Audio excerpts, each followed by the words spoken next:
Hello दोस्तों, आज हम लोग बात करने वाले हैं क्लास 10th का ट्रायंगल चैप्टर से थ्योरम नंबर 6.2। मतलब हम कह सकते हैं ट्रायंगल चैप्टर से थ्योरम हम सेकंड का बात करें कन्वर्ज थ्योरम, जो कि इससे पहले वाले वीडियो में हमने आपको बता रखे हैं बीपीटी थ्योरम, या हम यूँ कह सकते हैं थेल्स थ्योरम। तो चलिए थ्योरम नंबर सेकंड क्या कह रहा है, जो 6.2 दिया गया एनसीईआरटी के हिसाब से। बोला गया if a line divides any two sides of a triangle in the same ratio, मतलब रेशियो इस बार दिया हुआ है, ठीक है ना। Then the line is parallel to the third side. मतलब हम लोग को यहाँ पे क्या दिया हुआ है, ये रेशियो दिया हुआ, जैसे A D upon D B और ए ई अपॉन में ई सी दिया हुआ, जैसे कि हम यहाँ पे फिगर ड्रॉ कर चुके हैं ऑलरेडी, ठीक है। इस बार साइड इसका प्रोपोर्शनल मतलब रेशियो में दिया हुआ है, और पता करने के लिए बोला गया, मतलब प्रूफ करने के लिए बोला गया है, जो डी ई जो है ना पैरेलल होना चाहिए, क्या बी सी होना चाहिए, मतलब थर्ड साइड जो है ना इस बार क्या होना चाहिए, पैरेलल होना चाहिए, ठीक है। तो चलिए हम लोग इस क्वेश्चंस को, इस थ्योरम को हम लोग जो है ना प्रूफ करते हैं। और इस बार प्रूफ करने का जो टारगेट है वो हम लोगों को क्या है, ये पैरेलल दिखाना है।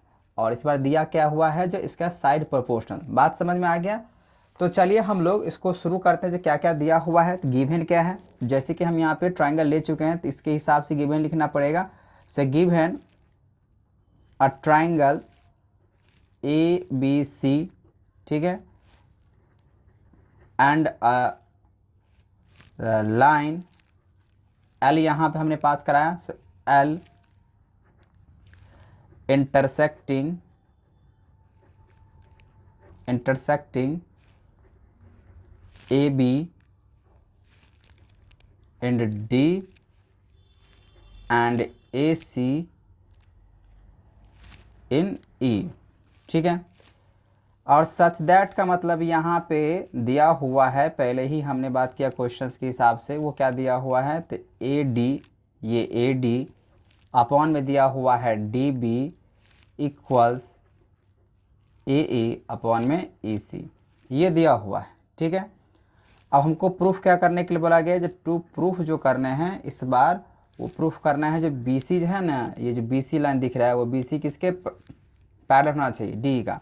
तो B C parallel D E. अच्छा, अब यूँ ये भी कह सकते हैं आप, जो D E parallel B C, अब ऐसे भी कर सकते हैं, ठीक है। तो यहाँ पे ये पैरेलल करें या ये करें। अब हम लोग यहाँ पे अगर शुरू करें तो थोड़ा कंस्ट्रक्शंस की ज़रूरत पड़ेगा, तो चलिए इसको शुरू करते हैं। जब शुरू करना होता है तो हम लोग क्या लिखते हैं, प्रूफ लिखते हैं। तो प्रूफ में क्या कर लेते हैं, यहाँ पे सपोज कर लेते हैं, लेट डी ई, जो डी ई यहाँ जो दिख रहा है, let D E be not parallel. इस बार मान लेते हैं ये इसका पैरेलल नहीं, एजम्पशंस ले लेते हैं, ये पैरेलल नहीं है, जो कि यही तो प्रूफ करना है, पैरेलल होना चाहिए, लेकिन मान लेते हैं ये पैरेलल नहीं है बी सी का, ठीक है। अगर ये पॉसिबल हो रहा है तो इफ़ पॉसिबल, यहाँ पे हम मान लेते हैं इफ़ पॉसिबल, यदि यहाँ पे अगर पॉसिबल हो तो हम मान लेते हैं जो डी ई जो है ना वो पैरेलल बी सी का नहीं है। तो इसके हिसाब से फिर क्या होगा, तब इसके हिसाब से हम लोग को दूसरा पैरेलल मानना पड़ेगा। तो यहाँ there must be another line parallel to B C. तो हम यहाँ पे मान लेते हैं जो लेट डी एफ, ये डी एफ थोड़ा सा कंस्ट्रक्शन ऐसे कर देते हैं, और यहाँ पे मान लेते हैं एफ, ठीक है। हम यहाँ पे ई डैश भी मान सकते हैं, लेकिन चलिए इसका दूसरा लेटर ले लिए एफ। तो यहाँ पे मान लेते हैं जो डी एफ पैरेलल है बी सी का। ध्यान रखें, पहले D parallel B C proof करना है, लेकिन हम यहाँ पे मान चुके हैं जो अब किसके पैरेलल, डी एफ के पैरेलल ये बी सी है। अभी हम यहाँ पे बस सपोज किए हैं, जैसे ये सपोज किए हैं तो अब इसके हिसाब से क्या बनेगा, अगर साइड यहाँ पे मतलब ये देख रहे हैं जो पैरेलल अगर दे दिया तो इसका मतलब क्या बनेगा, सिंस अगर डी एफ पैरेलल हुआ बी सी का, तो बीपीटी जो बेसिक पॉसिबिलिटी थ्योरम जो होता है उसके हिसाब से क्या लगेगा, यहाँ पे क्या निकल के आएगा, ए डी अपॉन में D B, A D upon में डी बी, और ए एफ अपॉन में क्या हो जाएगा, एफ सी हो जाएगा। क्योंकि हम बीपीटी थ्योरम यहाँ पे यूज कर रहे हैं, जो थ्योरम नंबर फर्स्ट था ट्राइंगल्स का, उसको हमने प्रूफ कर लिया। यहाँ पे ये हुआ फर्स्ट इक्वेशन, इसको मान लेते हैं फर्स्ट इक्वेशन, ठीक है। उसके बाद यहाँ पे आपको मालूम होना चाहिए बट ए डी अपॉन में अगर D B equals a E upon में ई सी, ये आपको गिवन है, ये आपको गिवन है, यहाँ पे सच दैट देख लीजिए, यहाँ पे ए डी अपॉन में डी बी और ए अपॉन में ई सी गिवन है ना, तो ये गिवन, इसको सेकेंड इक्वेशन।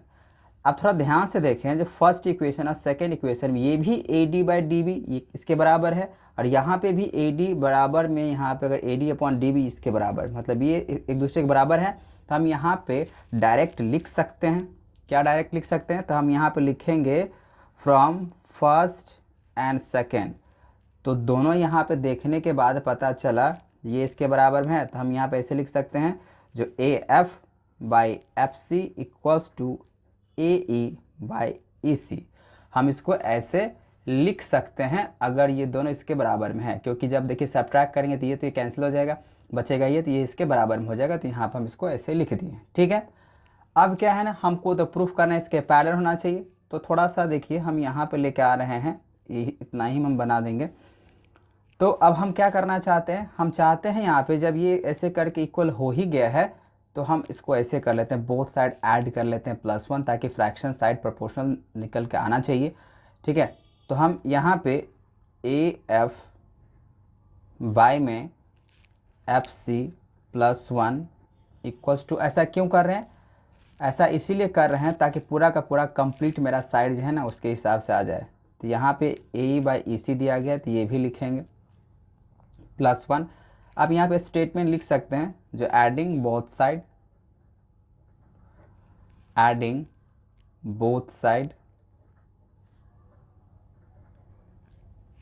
1। ठीक है, अच्छा जैसे इस +1 कर लिए दोनों साइड, तो इसको अगर सॉल्व करेंगे ना, तो सॉल्व करने के बाद जो यहाँ पे निकल के आएगा वो आएगा A F plus F C by में F C equals to A E plus में ई सी बाई में ई सी। अब ए एफ प्लस अगर एफ सी की बात करें तो थोड़ा यहाँ ध्यान से देखें, थोड़ा सा इसको नीचे करना पड़ेगा। A F plus F C, तो ए एफ यहाँ पे देखें, A F plus F C किसके बराबर हो जाएगा? पूरा का पूरा ए सी के बराबर में आ जाएगा, तो यहाँ पे लिखेंगे ए सी। नीचे में क्या होगा? तो भाई एफ सी ही होगा। ठीक है, फिर यहाँ पे ए ई प्लस ई सी, तो ए ई किधर गया? यहाँ पे ए ई प्लस ई सी, ये भी किसके बराबर में आता है? ए सी के बराबर में, तो यहाँ भी क्या आ जाएगा? नीचे में ए सी। अब थोड़ा ध्यान से देखिए, ये भी ए सी के इक्वल्स में है, ए सी बाई एफ सी, और यहाँ पे भी ए सी बाई ई सी। मतलब क्या हुआ? इसको हम इससे कैंसिल कर सकते हैं इक्वल्स में, तो आपके पास यहाँ पे क्या बचेगा? 1 बाई एफ सी। तो 1 बाई अगर एफ सी बचा तो क्रॉस मल्टीप्लाई करके यहाँ पर अगर रखते भी हैं तो मेरे पास क्या बचेगा? F C equals to E C. अब यहाँ पर देखिए, ये जो एफ सी है, ये जो एफ सी है वो किसके बराबर में दिखा रहा है? ई सी के बराबर में। इसका मतलब ये है, थोड़ा समझने की ज़रूरत है। यहाँ पर क्या बच गया? एफ सी इक्वल्स टू ई सी। यहाँ आप ध्यान से देखिए, एफ सी अगर मान लेते हैं, एफ सी यहाँ पर अगर 5 सेंटीमीटर साइड मान लेते हैं, और ई सी भी 5, तो सिंपल सी बात है, ये भी यहाँ से 5 दिखा रहा है, ये भी यहाँ से 5 दिखा रहा है। मतलब क्या होगा? ये जो आप यहाँ पर हम जो ड्रॉ किए थे डी एफ, वो सीधा इस पर आ जाए, कॉन्साइड कट जाएगा, मतलब सीधा इसके क्या हो जाएगा? शिफ्ट कर जाएगा, क्योंकि दोनों का लेंथ तो सेम ही है। यहाँ पे ये इक्वल्स टू अगर ये दिखा रहा है, तो सीधी सी बात है, यहाँ पर आके क्या हो जाएगा? शिफ्ट कर जाएगा। तो शिफ्ट कर गया, इसका मतलब जो है ना, ये डी ई पैरेलल क्या हो जाएगा? बी सी हो जाएगा। ठीक है, तो यहाँ पे और हम लोग को ये भी पता होना चाहिए, दो जो है ना, किसी का भी यहाँ पे पैरेलल तो होने का चांस ही नहीं है कि नहीं? तो हम यहाँ पे लिखेंगे, so this is possible only when F and ई कॉन्साइड। ये हम बात जो कर रहे हैं, एफ और ई क्या कर जाएगा? अगर कॉन्साइड अगर करेगा तभी क्या होगा? D is the line L itself, मतलब डी एफ पैरेलल क्या हो जाएगा? B C. तो हम बोल सकते हैं, यहाँ पे देखिए, यहाँ पे आपके एक लाइन यहाँ पे लिखने पड़ेंगे जो हम यहाँ बात कर रहे हैं, और वो क्या है? So this is possible only when F and ई कॉन्साइड। अगर कॉन्साइड करे, कॉन्साइड का मतलब क्या होता है? कॉन्साइड का मतलब था एक लाइन दूसरे लाइन पे ओवरलैप हो जाएगा। ठीक है ना, तभी क्या कहा जाएगा? यहाँ पे जो एल पैरेलल तो बी सी हुआ, ये जो एल यहाँ पे लाइन खींचेंगे वो एल पैरेलल क्या हो जाएगा? बी सी हो जाएगा।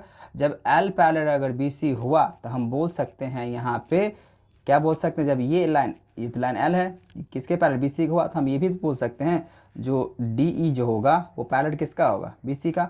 हो गया प्रूफ, हम लोग को यही प्रूफ करने के लिए बोला गया था, है ना। तो आपको बस इसी तरीके से को सॉल्व कर देना है, बहुत ही आसान ये क्वेश्चंस, मतलब थ्योरम दिया गया कन्वर्ज बेसिक प्रोपोर्शनलिटी थ्योरम, समझ में आ गया होगा आप लोगों को। अगर किसी भी तरीके अगर आपको प्रॉब्लम है तो हमें कमेंट करें, और वीडियो अगर आपको अच्छा लगे हो तो इसको आप शेयर करें।